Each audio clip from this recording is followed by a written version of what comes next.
Hello, and welcome to another episode of the Whoever Podcast. My name is Brian. I'm Andrew, and today we're talking about Mark chapter 8, starting in verse 31. He, Jesus, then began to teach them that the Son of Man must suffer many things and be rejected by the elders and chief priests and the teachers of the law, and that he must be killed and after 3 days rise again. He spoke plainly about this, and Peter took him aside and began to rebuke him.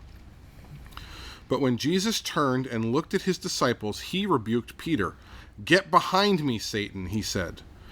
"You do not have in mind the concerns of God, but merely human concerns." So for just a little bit of context, we just had a huge turning point. Jesus in ministry, he came to earth, he's been healing people, he's been casting out demons, he's been teaching and preaching to the masses, and we had this huge turning point then right before this where they confessed that Jesus is the Messiah. Up until this point, we've known that Jesus is special, that he's something different, he's more than just a prophet, but now we know that he is indeed the Messiah. He's the one who's going to establish God's forever kingdom. And then we see now then, so that's the realization that just happened. And now Jesus is beginning to teach that I'm going to have to suffer things as the Messiah.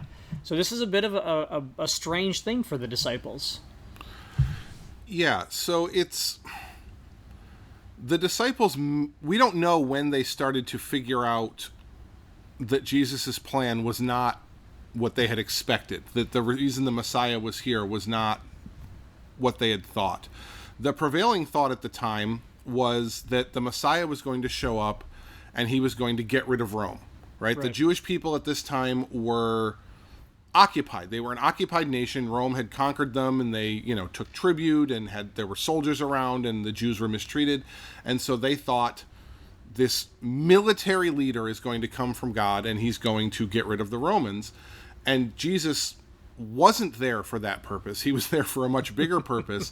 But when he starts to talk to them about that the culmination of what he's doing right now is not his own power, it's not this glorious victory or these human wins, it's to suffer and to be a servant of all and ultimately to die on a cross, the disciples object to that. They don't, they're like, wait, that's not how this story should end, right? You're supposed to win, and in their eyes, that didn't represent winning. Right, they were super excited because, like Andrew said, they think, all right, let's go, like, we're going to take over, take Israel back from those stinking Romans, we're going to get them, and then Jesus is like, so as the Messiah, as the Son of Man is the term he uses, which is another name for Messiah here, he's like, yeah, so now, I'm the Messiah, I can let you in the plan, I'm going to suffer and die. And they're like, wait, what?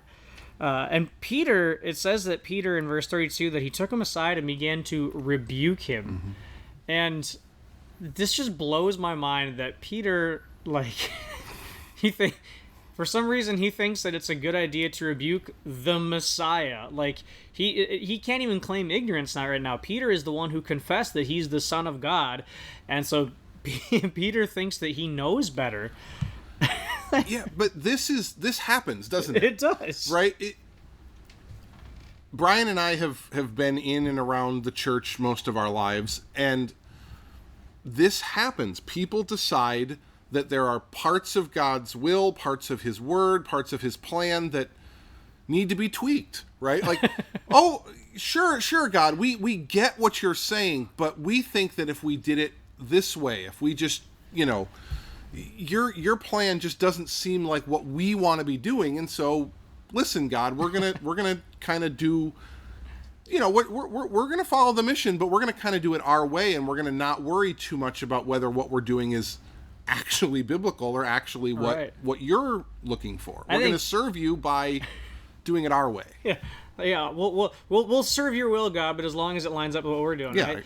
Yeah, and I think we do this on a personal level. At least I know I've done this on a personal level. I can very vividly remember times, like I remember one time in college, specifically, like literally yelling at God and saying, God, what are you doing? I've literally done this. Like I had this big plan and some stuff that I planned out, and like things didn't work out the way I had planned, and so I was yelling at God. I was rebuking God because I thought I knew better. And I think we do this on a big level, like you said, on like a whole church level, but also as individuals. I think we yell at God when things don't go the way that we had planned. So this is what Peter does. He rebukes Jesus. And then Jesus turns and looks at his disciples, and he rebukes Peter back, only it's way worse. He says, "Get behind me, Satan." Like, can you imagine, like, how was your day, honey? Oh, Jesus called me Satan. Like, that's a rough day. Like, yeah, and we should be clear. Jesus is not saying that Peter was possessed by Satan. No. Or that he was, right? He's saying that his actions were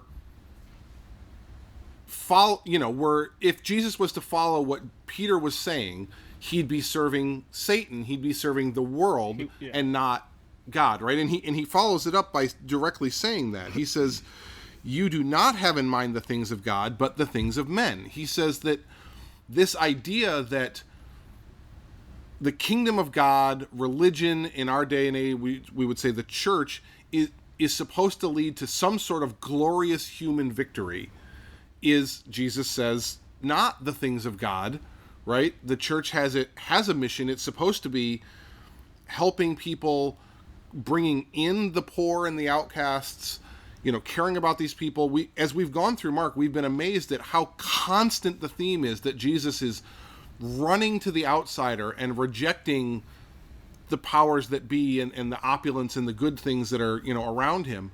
And yet we have this idea that the trajectory of every church should be grow, build a building, build a bigger building. The pastor should probably write a book, right?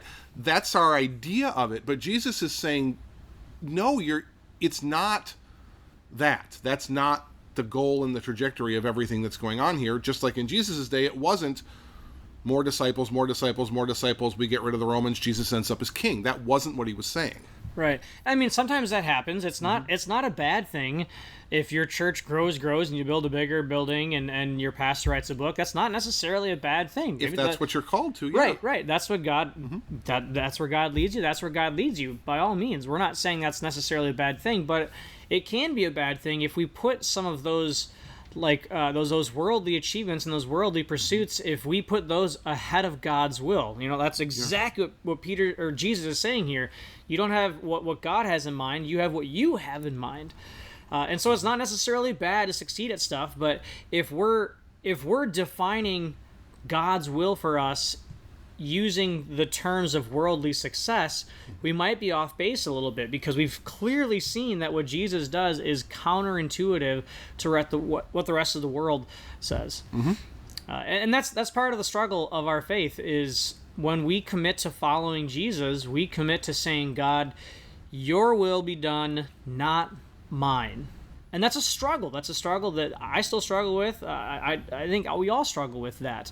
But that's where Jesus tries to help us and bring us along. We talked a few episodes ago about a process and how God continues to work us through as we grow in faith. We're not going to get it right away. And that's okay. God doesn't expect us to, but he does challenge us and say, listen, you have to lay down who you are to follow me. And I don't want to get too much further into that, because that's actually going to be the next segment here. Yeah. So I think that's probably it for this passage.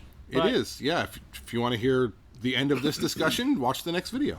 The next episode, we're going to talk more about what it means to follow Jesus and lay down your life for him. But until then, if you got questions, you can comment below or reach out to one of us, and we'll catch you next time.